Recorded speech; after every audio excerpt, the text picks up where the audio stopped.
Hey kids, Chris here with day 12 of the 31 days of Halloween. It is about 10:45 on Wednesday night. Hope you're doing great, and I myself, I think I've got a pretty cool video for you tonight. Tonight's topic, masks. And as I've said before so far in the 31 days, I love masks. And I've got a small collection. It's a modest collection. You've seen some of it already. It's not anything major. I'd love it to be. I would, have to decide to cut this out to collect that and so forth. But it's a growing collection, and I do actually have multiples of one mask in. God darn, I'm sorry. I apologize. Oh, that's wonderful. Unknown caller. I've been getting these for days now. Hello? Hello, Chris. Who's this? Who do you think it is? I think it's somebody who's interrupting me. That's who I think it is. What are you doing? I am recording a video. One of your Halloween videos? Yeah, actually it is. How'd you know that? Because I've watched them. They're cool. Really? Oh, okay. Well, that's very nice of you to say. Listen, though, thank you for the kind words, but I really need to finish this video, okay? I really do. I apologize. Just one question. Oh, okay, sure. What's your favorite scary movie? You have a favorite, right? Well, yeah, sure. I have a favorite. Let me think about it for a second. My favorite scary movie. All right, I got it. Okay, see if you've heard of this one. It's the one where a caller breaks into my house who had called first to, threaten me, and right as he's about to kill me, I blow his head off with a shotgun. Have you seen that one before? Oh, okay, I didn't expect that. All right, then. Okay, bye. All right, so apparently, caller there didn't hear about that particular movie. So maybe it's not his favorite, but it's mine. Well, kids, okay, so here we are. As I was saying, sorry, I lost my train of thought. As I was saying, mask time. I want to talk about a mask. Now, as is my way, I usually set up why I like things. It's part of who I am. I like to talk. I like to give a setup as to certain reasonings behind the way that I am, okay? So here we go. When I was in high school, 1990 to 1994, back in the old times, the dark ages, we used to have, one of us, we used to have drugstores, and they were pharmacies, and they were not very different from what we have today, like a CVS and a Walgreens on every corner. And there were CVS's and Walgreens back then, but we didn't have one in the small town of Abbeville, Louisiana. We had really just two chains. There was an Eckerd Drugs. You had a couple of those. You also had a K&B. Some of the older viewers out there might remember those. And I can remember in high school going to those stores with my mom during Halloween. All the Halloween stuff was out. And I can distinctly remember seeing this one mask that it honestly creeped me out as a kid, and I never bought it. But I always kind of had the two-edged sword, if you will. I always found stuff creepy, but I was also very curious about it and enamored with it and kind of intrigued by it, So I saw this mask, and I thought, man, that is creepy. But it wasn't attached to anything. It wasn't from a movie. It wasn't like Freddy Krueger or Michael Myers, Jason Voorhees. It was just this mask, and it was creepy. And I can remember seeing it, and just kind of, through my high school years, it would come out every year, and I would just kind of pass it by. Never bought it. Never really gave it much thought. Years later, I was in the seminary, in fact, at the time, 1996. And back then, we had internet access, and I would visit a few sites, which there weren't many, but, movie sites, and then I would read in these things called newspapers and magazines, and on television occasionally when I did watch television back then, there were ads for this movie called Scream. And I can remember seeing the ads for this and thinking, man, this looks very interesting. Now, the movie was not originally called Scream. It was originally called Scary Movie. And the guy who made it, of course, who directed it, is Wes Craven. He did Nightmare on Elm Street, the first movie. He did the original Last House on the Left, and I forget what The Hills Have Eyes. So he's had quite the pedigree of horror movies, and he's done a few others. Of course, the Scream series. And he needed a mask. Kevin Williamson, who wrote the script, didn't have a mask in mind. He didn't have a look in mind. In fact, he just had the words in the script, ghostly white mask. And I'm paraphrasing. So they were location scouting for this movie in California, and they went into a house that they thought they could use for the film, and it belonged to this woman whose husband had died, and in a room, as they were walking around, they came across this mask. Her husband was a mask collector. Hanging on the wall was this mask, and it instantly caught the attention of Wes Craven. He knew when he saw it that there was something unusual about it, and cool and creepy, and there was just something that worked about it, and he wanted the mask. So he asked to borrow it, and the lady who owned the house let him, and then he went to begin shooting what was called at the time Scary Movie, but which would go on to be called Scream. Of course, the spoof of Scream will come out later with the name Scary Movie.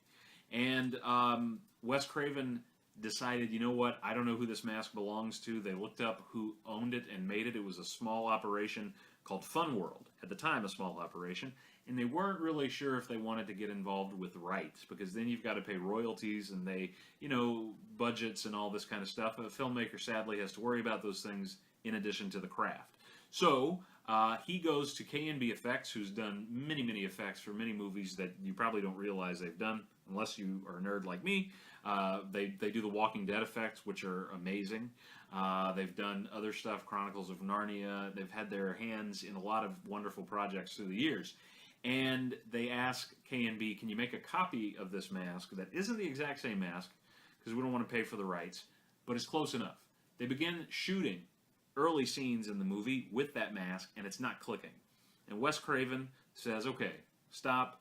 We are going to go ahead and we're going to use the mask that I borrowed. Pulls out the mask that he borrowed from the lady, shoots scenes with it, and it gels, it clicks, and they realize this is our mask. Wes Craven, of course, goes to the studio, tells them, hey, this is what we need to do.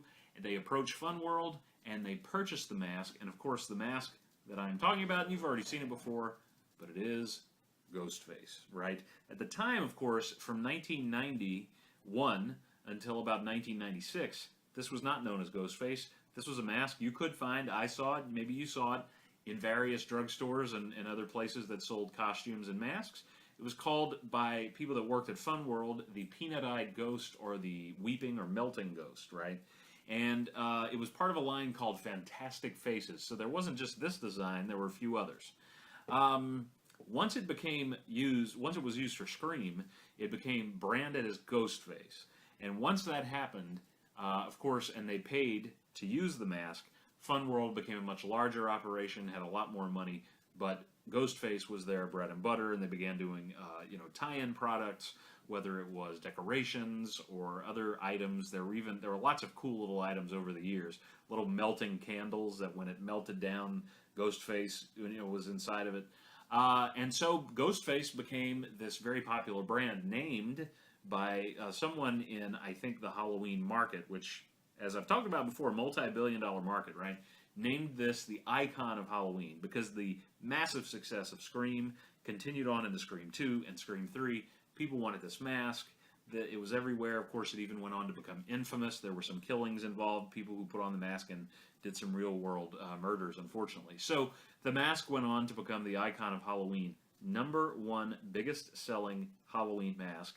Continues, as far as I know today, to be the biggest seller. And that, to me, is amazing, because Scream 4 didn't do that well. Now there's this lame MTV series. It's a different ghost face design. I don't even call it Ghostface. It's kind of like a remake of Scream, but it's not as good. Yet this still is appealing, all right? And I don't know why that is. But anyway, I saw the movie, and I can remember thinking, because I hadn't watched recent horror movies up until then. I watched this movie, and I was floored, and I was hooked. So I can remember going to the store, bam, purchased my first mask. This is not it. I have many of these. The ones I have are glow masks. They haven't aged well, but I keep them in a box in the closet there. And these originals, now the original Fantastic Faces version of this mask that came out in 1991, 5 years before anybody knew it was going to be in a movie, that was super popular. Today they go for huge aftermarket prices. I mean, you can go on eBay, $500 easy for one of these. Now this, again, this is a 2011 mask. The reason I like this one, and I show you this one, is one of the last ones made by Fun World that is still made of a nice latex. So it's a soft material. And what's great about this is I think the softer material, you get more of the sense of the sculpt there. So it looks scarier. They're more like wrinkles, and it looks more like skin, which I think is really creepy. And it also has a feature that the newer masks made of a hard vinyl, they don't have. If you put this on, you just smell it smells like vanilla. What Fun World would do is they would mix vanilla extract into the latex mixture so that when you were wearing the mask all night and you had the nasty kind of, mask breath and all that, it smelled like vanilla instead. Brilliant. The reason I'm showing you this came in the mail yesterday, and I didn't get a chance to talk about it, so I talked about the topic we talked about yesterday. But this mask came in the mail. It is the 25th anniversary of the Ghostface mask, even though it wasn't called Ghostface for those first 5 years. But it is, of course, a silver anniversary, so it's a silver mask. I'm going to go ahead and just take it out and show it to you. Made of a hard plastic, not the vinyl or the latex of other masks. And I think it's a really neat tribute. It's a really nice way of celebrating the 25th anniversary of the mask itself. It also comes with a certificate of authenticity, which I dropped. Who cares? Why do we need certificates of authenticity? It's not going to be sold at Sotheby's or something like that, right? But anyway, so here's the 25th anniversary mask. Here's the original design, though not the original mask, but very similar.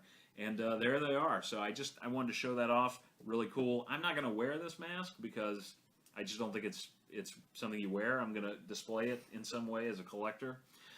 So kids, I just wanted to show you that. And if you go watch the original Scream, all right, which I recommend and I watch every Halloween season, you'll notice the two different masks, which is really, if you're aware of it, it takes you out of it. And you may not have ever heard of it, so you won't notice it. Now I've ruined the movie for you. It's still really good. But go check out the original Scream, and in the opening scene with Drew Barrymore's character, Casey, you're going to see the mask change. The one that looks kind of weird and off, that's the one that they tried to design on their own, and then the one that looks the scariest, of course, and the one they got the rights to, the classic Ghostface. Thanks so much for watching. Tomorrow's the 13th day of the 31 days of Halloween. I've got something special for day 13, so you'll see me tomorrow. Take care, and good evening.